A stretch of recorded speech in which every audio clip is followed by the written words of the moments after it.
The COVID-19 pandemic has changed our daily lives and shut almost everything down, including the arts community. Now, as we adjust to the new norm, the arts are looking to rebound and come back even stronger than ever. Hello and welcome to a special edition of WMAR2 News. I'm Mark Roper. And I'm Mallory Safaste. Right now we are center stage at Center Stage. Sadly, performances have been paused due to the COVID-19 pandemic. Typically, the saying in the arts is, the show must go on. But this year, the intermission is long enough for everyone to take a bathroom break and get plenty of snacks.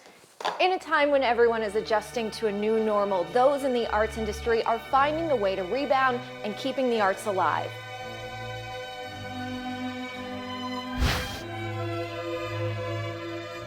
What is art to me? I think art is, it is the highest form of creativity, the highest form of expression that humans can give out. It's a way that we can express our words, whether it's through art, which may be colors, whether it's music. It's the sound and the melodies and the stories that we hear the storytelling through music. If it's theater, it's all a matter of timing. It's the spoken word. Theater!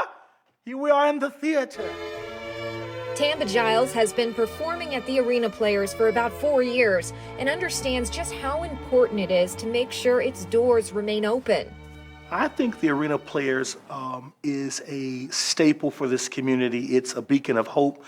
This place has withstood civil rights, segregation, has gone through all of those situations, and they're still here, never left. I think it's one of the best kept secrets in the city, which it shouldn't be a secret, but it's one of the best kept secrets in this city. The impossible dream, yes, and I'll reach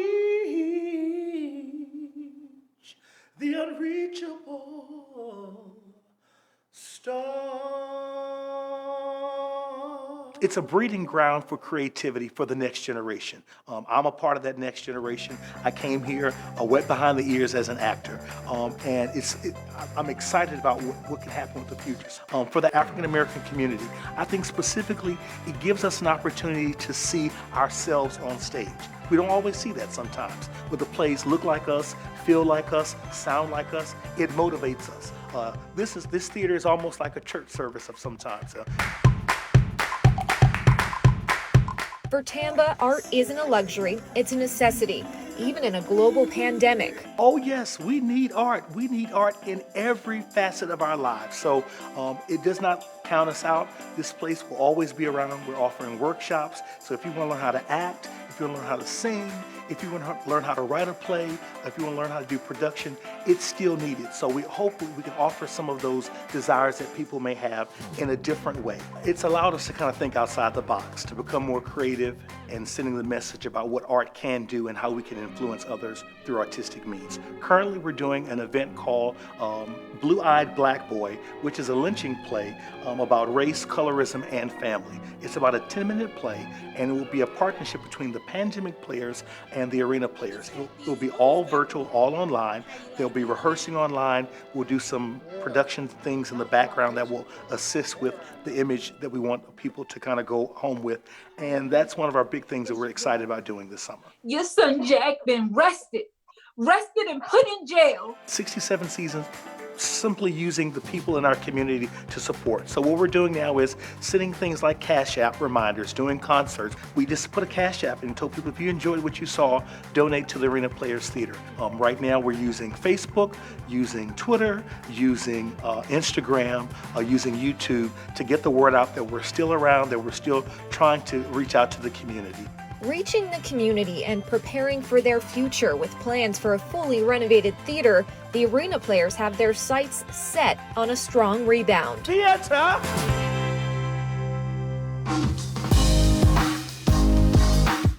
Darby Pack is the director of the once 400-student Maryland Academy of Dance. When she first heard about COVID-19, she had no idea the toll it would take on her school. You know, at the beginning, I think most of us, we thought that it'll be a quick, in and out, couple weeks off and, we'll be back in the building.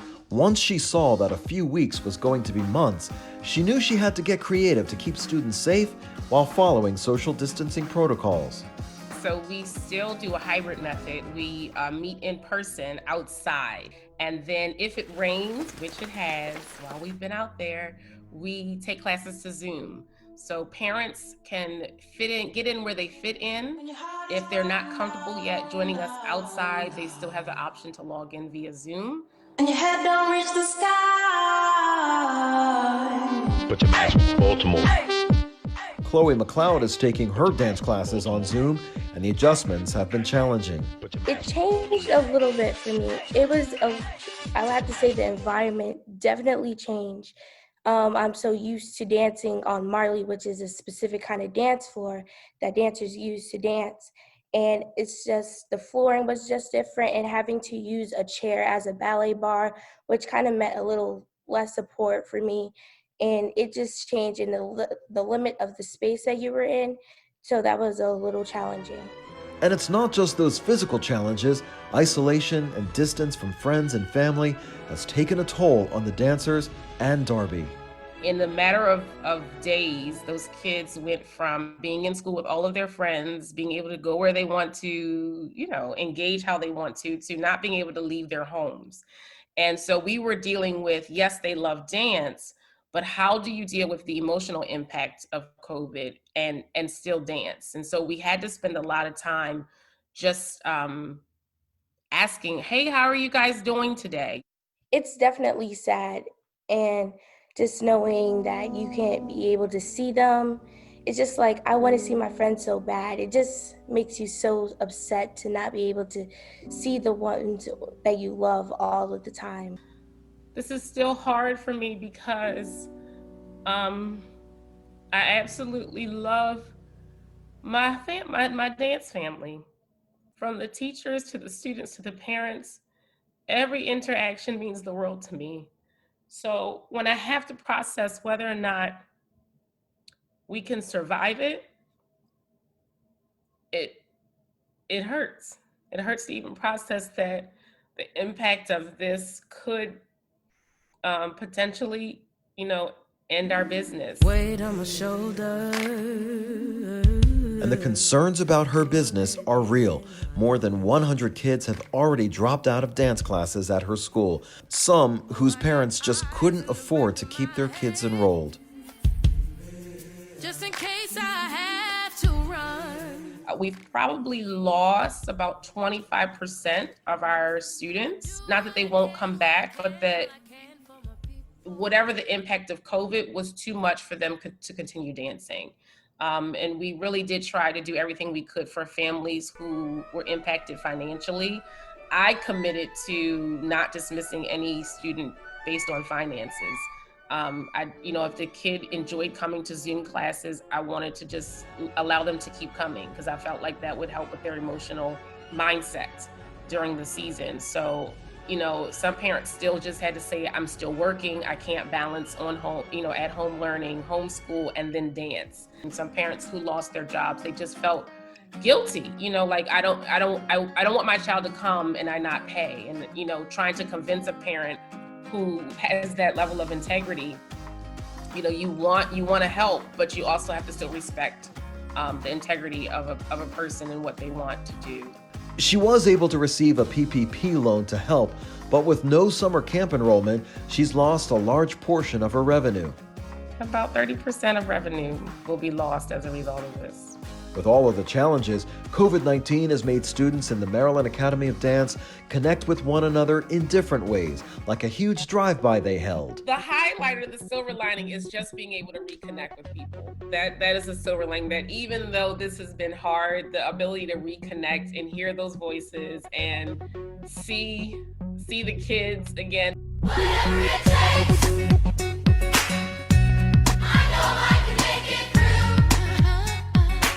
It doesn't matter what you do, just get moving.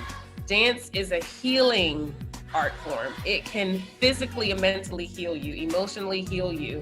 but you just have to be willing to be free in your movement and your body and your mind and just let go. So put on some music, put on some crazy fun music, get on the floor, dance it out, and you'll feel better.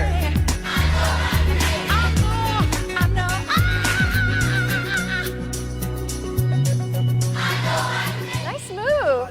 Thanks, but I don't know about that. All right, now we are at the legendary Hippodrome Theater. It opened back in 1914 and for more than 70 years served as a place to see top talent. In 1990, the doors closed, but 14 years later, the Hippodrome rebounded, and after major renovations, the doors reopened. No one ever expected that a pandemic would close these same doors yet again. The lights are on, but the seats remain empty. Well, honestly, to us, it's like the bottom dropped out. With Hamilton so successful in our engagement, we had a full sold-out 4-week run of Hamilton last summer, so this summer is very, very different for us. Right in the middle after Wicked ended in early March, like I said, the bottom dropped out and we have had nothing. There's been no patrons, no sales, no nothing from the time that Wicked left. The Hippodrome doesn't receive annual government funding, so ticket sales are their only source of revenue. It's a very sad time. It's tough for our industry, for the actors. I have a lot of personal friends that are really not faring through this very well. To be closed for over 100 days and then to announce that it's not going to open until January, and we're hopeful that it can open in January. We all have our target set on that now, but that target has moved from July to August to January, and I just urge everyone to stay safe, wear your mask, and we got to come through this together as a country. We all have to work together. We need each other now more than ever. While the Hippodrome is currently closed, they're using this time to work on upgrades, maintenance, and train the next generation of artists. One of the things that we're doing right now through our Hippodrome Foundation is we have an online Zoom camp. Our summer camp that we do free every year for kids is now online. It filled up immediately. So we're doing all the work we would be doing on stage is now going virtual. So that camp is in full effect. Thanks to a lot of our patrons who donated their ticket money back to the foundation, they were able to make sure that camp actually happened this year. We're partnering with LifeBridge Health to talk to us about what makes the building the safest, and we're going to use them to help us make sure that the building is as safe as it can be when we do reopen, from HVAC issues to UV lighting, also temperature taking and mask wearing, of course. So we're doing everything we can to be prepared. And unfortunately, we don't have answers. It's a daily change. We're working with the industry and the Broadway League and all of our other partners across the country to make sure that when we do come back, we're going to be as safe as we possibly can be for our actors, our patrons, and our community. As virtual performances become the new normal, Ron says there is simply nothing like seeing the theater live. Nothing.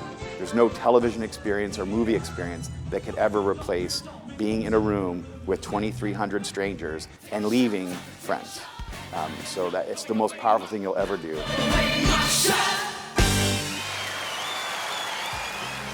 When we come back, we'll introduce you to two musicians, one who uses talent to earn a living and the other who uses music to change his community. Both affected by COVID-19, but getting creative to bring music to people when they need it most. Stay with us.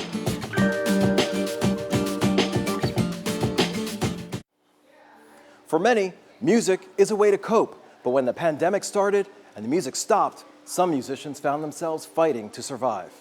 Joel Michael Schwartz is a professional musician and private lessons teacher. He's been feeling the effects of COVID-19 for months. COVID-19 hit and everything went away pretty much immediately. The music, even before things shut down, and I understand that obviously, people are trying to stay healthy. But I think that it was one of the first things to go, music was, and I think so far it's been slow to come back. Before COVID-19, he played more than 10 gigs a month. When restaurants closed, all of that stopped. Now, with restaurants struggling, many owners can't afford the extra cost of live music. Joel has lost 35 to 45% of his income. The short answer is yes, everybody's worried about it. And it's harder than just there won't be any gigs. When there's no gigs, more people turn to teaching. When more people turn to teaching, there are less students to go around. Although Maryland has entered phase 3 of reopening, once thriving musicians say they don't see the light at the end of the tunnel just yet. I'm not optimistic. I think that these are people who have been playing around for decades. They've seen a lot. They've been through the 2008 crash and 9/11. Some of them have been through, the end of the Cold War as professional musicians. And they all say they've never seen anything like this.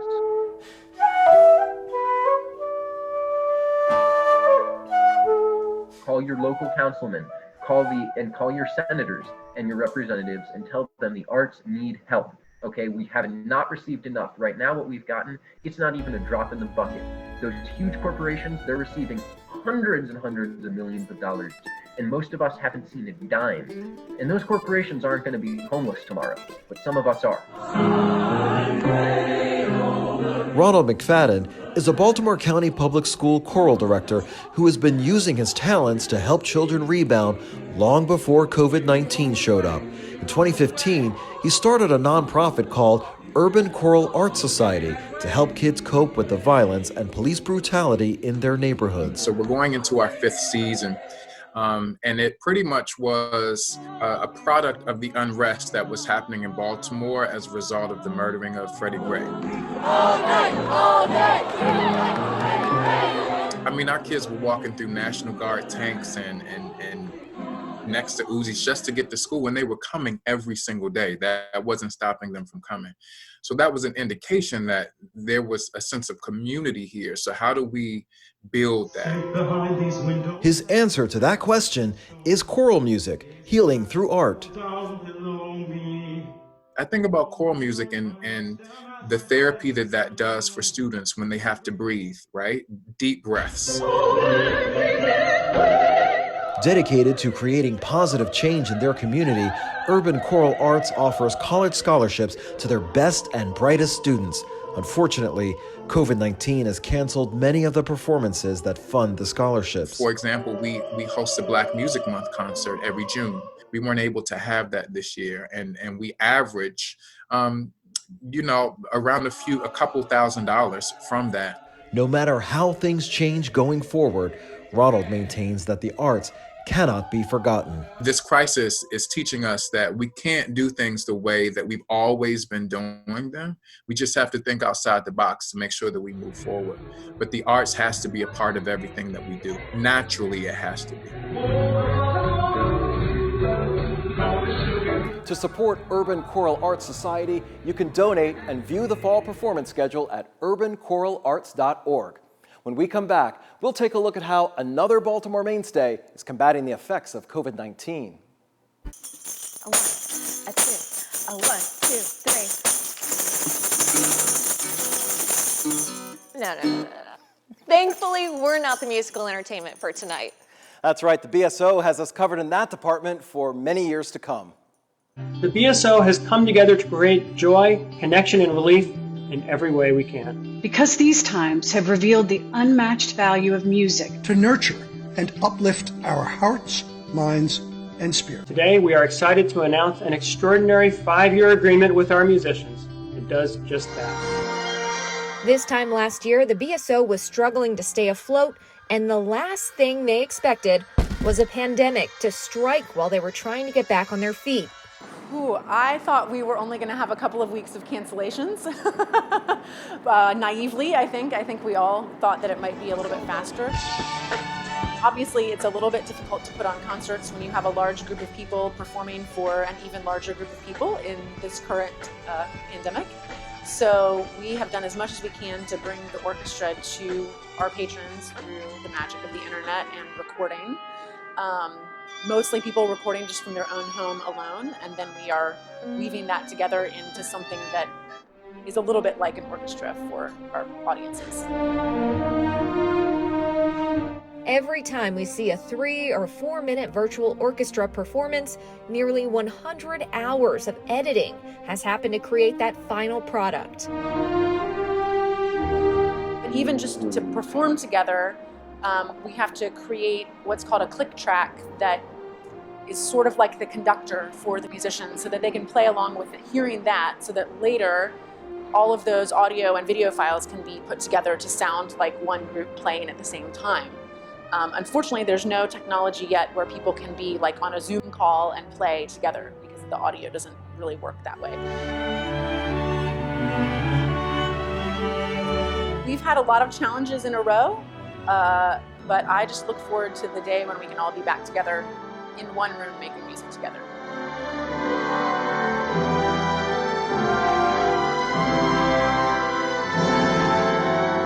We'll be right back with a look at how the arts are rebounding and how you can help. Dancers, actors, and musicians have dedicated their lives to the arts and entertaining us. While in quarantine, many of us have enjoyed their work more than ever. During this pandemic, the future of those artists, the venues and programs are yet to be seen. But one thing remains certain: when the pandemic is gone, it is up to us to make sure the arts are not. Center Stage opened their doors to us for this special, and soon they will open their doors for the 58th season with a 4-play main stage series in person with socially distant measures in place. In the words of Center Stage Artistic Director Stephanie Ibarra, throughout history, artists have made their home at the epicenter of change, shaping and reshaping society by challenging the norms, reflecting on the best and worst of humanity, and daring to imagine our future. Simply put, the arts must rebound because we all need a little art in our lives.